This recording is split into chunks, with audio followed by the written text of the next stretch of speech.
সম্মানিত নেতৃবৃন্দ, দেশটি থানা থেকে আগত সংগ্রামী নেতৃবৃন্দ, আপনাদের সবাইকে জানাই সম্মানিত শুভেচ্ছা এবং সালাম। আসসালামু আলাইকুম। ভাইরা আমার, আজকে এই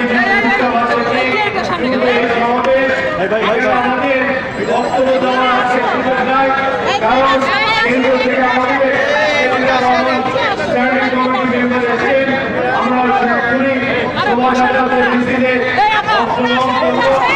সেই কারণে আমাদের আজকে এখানে কোনো সুযোগ নাই। আমরা শুধু একটা কথা বলতে চাই, সামনে চলে যান।